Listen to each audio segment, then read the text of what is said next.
ನಮಸ್ಕಾರ. ಶೇಷ ಸಿನಿಮಾದ ಪ್ರಮೋಷನ್ಗೋಸ್ಕರ ದಾವಣಗೆರೆ ಬಂದಿದ್ವಿ. ಬರೀ ಪ್ರಮೋಷನ್ ಮಾತ್ರ ಅಲ್ಲ, ಟ್ರೈಲರ್ ಲಾಂಚ್ ಕೂಡ ದಾವಣಗೆರೆಯಲ್ಲೇ ಮಾಡ್ತಾ ಇದ್ದೀವಿ. ಸೊ ಕನ್ನಡದ ಟ್ರೈಲರ್ ಲಾಂಚ್ ಇವತ್ತು ಆಗ್ತಾ ಇದೆ.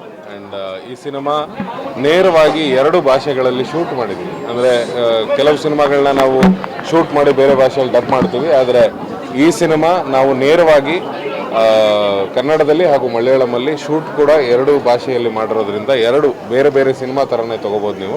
ಸೊ ಈ ಚಿತ್ರದ ನಾಯಕ ನಟರಾಗಿ ಜಾನ್ ಕೂಡ ಇದ್ದಾರೆ ಜೊತೆಯಲ್ಲಿ.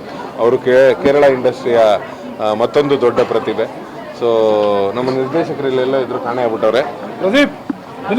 ನಮ್ಮ ನಿರ್ದೇಶಕರು ಬಂದಿದ್ದಾರೆ, ಹಾಗೆ ನಮ್ಮ ನಿರ್ದೇಶಕರು ಪ್ರದೀಪ್ ಅಂತೇಳಿ. ಸೊ ಈ ಸಿನಿಮಾದ ವಿಶೇಷತೆ ಏನು ಅಂದರೆ, ಇದಕ್ಕಿಂತ ಹಿಂದೆ ಒಂದು ಸಿನಿಮಾ ಮಾಡಿದ್ದೆ ನಾನು, ಲಾಫಿಂಗ್ ಬುದ್ಧ ಅಂತೇಳಿ. ಅದರಲ್ಲಿ ಆದಷ್ಟು ನೈಜತೆಯನ್ನು ತಂದಿದ್ವಿ. ಅಂದರೆ ಪೊಲೀಸರ ಹಾವಭಾವ ಹೇಗಿರುತ್ತೆ, ಅವರ ಕಷ್ಟ ಕಾರ್ಪಣ್ಯಗಳು ಹೇಗಿರುತ್ತೆ, ಅವ್ರ ಮನೆ ಫ್ಯಾಮಿಲಿ ಹೇಗಿರುತ್ತೆ ಅನ್ನೋದ್ರ ಬಗ್ಗೆ. ಬಟ್ ಇದರಲ್ಲಿ ನಾವು ಮುಖ್ಯವಾಗಿ ಒಂದು ಸೇಯಿಂಗ್ನ ಬಿಲೀಫ್ನ ಇಟ್ಕೊಂಡು ಬರ್ತಾ ಇದ್ದೀವಿ. ಏನು ಅಂದರೆ, ಒಂದು ಸರ್ಕಾರಿ ಕಾಲೇಜ್ ಇಲ್ಲ ಅಥವಾ ಸರ್ಕಾರಿ ಶಾಲೆ ಇಲ್ಲ ಅಂದರೆ ನಮಗೆ ಪ್ರೈವೇಟ್ ಶಾಲೆಗಳಿದೆ. ಅದೇ ಒಂದು ಸರ್ಕಾರಿ ಆಸ್ಪತ್ರೆ ಸರಿ ಇಲ್ಲ ಅಂದರೆ ನಮಗೆ ಪ್ರೈವೇಟ್ ಹಾಸ್ಪಿಟ್ಲ್ಗಳಿದೆ. ಆದರೆ ಪೊಲೀಸ್ ಸ್ಟೇಷನ್ಗೆ ಏನೂ ಆಲ್ಟರ್ನೇಟಿವ್ ಇಲ್ಲ.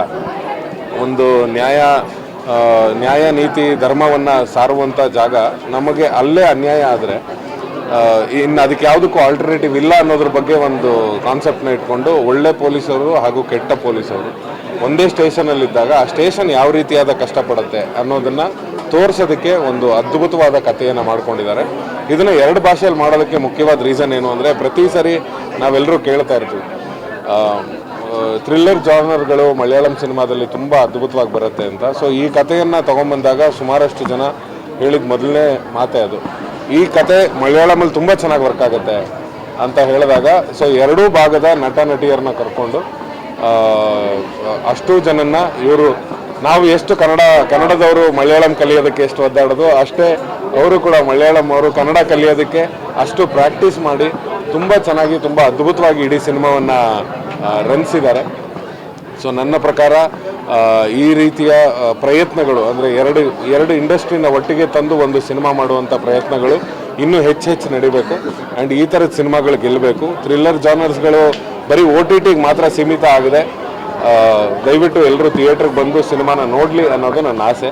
ಯಾರನ್ನೂ ಬೇಡ್ಕೋತಾ ಇಲ್ಲ ಅಥವಾ ಕೈ ಹಿಡಿದು ಎಳಿತಾ ಇಲ್ಲ. ಯಾಕೆ ಅಂದರೆ ಅವ್ರಿಗೆ ಯಾವತ್ತು ವರ್ಡ್ ಆಫ್ ಮೌತ್ ಪ್ರಮೋಷನ್ಸಲ್ಲಿ ವರ್ಡ್ ಆಫ್ ಮೌತ್ ತುಂಬ ಪಾಸಿಟಿವ್ ಆಗಿ ಹೋಗುತ್ತೆ. ಅವರಾಗೇ ಬಂದು ನೋಡಿದ್ದಾರೆ. ನಮ್ಮ ಎಲ್ಲ ಸಿನಿಮಾಗಳು ಹಂಗೆ ಆಗಿದೆ. ಅದು ಕಾಂತಾರ ಇರ್ಬೋದು ಅಥವಾ ಅದಕ್ಕಿಂತ ಮುಂಚೆ ಕಿರಿಕ್ ಪಾರ್ಟಿ ಇರ್ಬೋದು, ಯಾವುದೇ ಸಿನಿಮಾಗಳಾಗಿದ್ರೂ ವರ್ಡ್ ಆಫ್ ಮೌತಿಂದನೇ ಜನ ಬಂದಿರೋದು. ಸೊ ಈ ಸಿನಿಮಾಗೂ ಕೂಡ ಅದೇ ರೀತಿಯಾದ ಪ್ರತಿಕ್ರಿಯೆ ಸಿಗಲಿ ಅಂತ ಆಸೆ ಪಡ್ತಾ ಇದ್ದೀನಿ. ಕೆಲವು ಸಿನಿಮಾಗಳಿಗೆ ಥಿಯೇಟರ್ಗಳು ಸಿಗಲ್ಲ ಅನ್ನೋದು ಇವತ್ತಿಂದ ಅಲ್ಲ ಸರ್. ನಾವು ಮೋಸ್ಟ್ಲಿ ಕಿರಿಕ್ ಪಾರ್ಟಿ ಮಾಡಿದಾಗಿಂದ ಈ ಕಥೆನ 10 ವರ್ಷದಿಂದ ಕೇಳ್ತಾ ಬರ್ತಾ ಇದ್ದೀವಿ. ಯಾಕೆ ಅಂದರೆ ಒಂದೇ ಒಂದು ರೀಸನ್ನು, ಹೋದ ವಾರನೇ ನಾನು ಕೇಳ್ತಿದ್ದೆ, 9 ಸಿನಿಮಾ ರಿಲೀಸ್ ಆಗಿದೆ ಹೋದ ಶುಕ್ರವಾರ. ಸೊ ಈ ರೀತಿ ಇದ್ದಾಗ ಎಷ್ಟು ಸಿನಿಮಾಗಳಿಗೆ ಎಷ್ಟು ಥಿಯೇಟರ್ ಸಿಗುತ್ತೆ ಅನ್ನೋದು ಆ ಡಿಸ್ಟ್ರಿಬ್ಯೂಟರ್ಗೆ ಎಷ್ಟು ಹೋಲ್ಡ್ ಇದೆ ಅನ್ನೋದ್ರ ಮೇಲೆ ಹೋಗುತ್ತೆ. ಸೊ ಸಿನಿಮಾ ಚೆನ್ನಾಗಿ ಮಾಡಿದಾಗ ಅದು ಥಿಯೇಟರ್ಗಳು ಜಾಸ್ತಿ ಆಗುತ್ತೆ, ಸಿನಿಮಾ ಚೆನ್ನಾಗಿ ಮಾಡಲಿಲ್ಲ ಅಂದರೆ ಥಿಯೇಟರ್ ಕಡಿಮೆ ಆಗುತ್ತೆ. 2016ಕ್ಕೆ ಯಾಕೆ ಸೀಮಿತವಾಗಿಟ್ಟಿದ್ದೀವಿ ಅಂದರೆ, 2016ರ ನಂತರ ನಿಮಗೆ ಸುಮಾರಷ್ಟು ಟೆಕ್ನಾಲಜಿಗಳ ಬದಲಾವಣೆಗಳಾಯಿತು.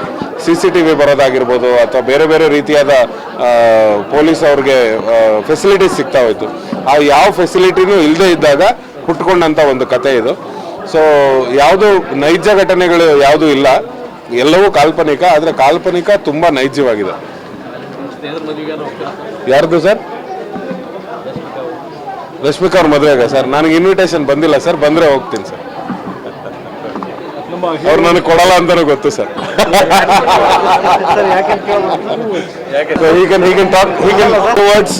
ಪಾಪ ಅವ್ರಿಗೆ ಕನ್ನಡ ಬರಲ್ಲ. ಸೊ ದಯವಿಟ್ಟು ಅವ್ರಿಗೆ ಏನು ಕ್ವೆಶನ್ ಮಾಡಬೇಡಿ. ಅವ್ರು ಇಂಗ್ಲೀಷಲ್ಲಿ ಬರಲ್ಲ ಸರ್. ಅದು ಎಲ್ಲರಿಗೂ ಗೊತ್ತಿರೋ ವಿಚಾರ, ಅದ್ರಲ್ಲಿ ಹೊಸ್ತೇನಿದೆ ಸರ್. ಯಾವ ಶೆಟ್ರು ಬರ್ತಾರ? ಮೊನ್ನೆ ಅಷ್ಟು ಸ್ಟೇಟ್ಮೆಂಟ್ ಕೊಟ್ಟಿದಾರಲ್ಲ ಎಲ್ಲೋ ಒಂದ್ ಕಡೆ. ಫಿನಿಕ್ಸ್ ತರ ಜೂಕ್ ಮೇಲೆ ಬರ್ತಾನೀಗ. ಅವನೆಲ್ಲೂ ಹೋಗ್ಲಿಲ್ಲ. ಅವ್ನು ಬರೆಯೋದೇ ಹಂಗೆ. ಅವ್ನು ಸ್ವಲ್ಪ ಕಳೆದೋಗಿ ವಾಪಸ್ ಬಂದು ಆರಾಮಾಗಿ ಸಿನಿಮಾ ಮಾಡ್ತಾನೆ. ಅವನಿಗೆ ನಮ್ಮಷ್ಟೆಲ್ಲ ಅರ್ಜೆಂಟ್ ಇಲ್ಲ. ಕೂಲ್ ಆಗಿ. ಯಾವ್ದು ಸರ್?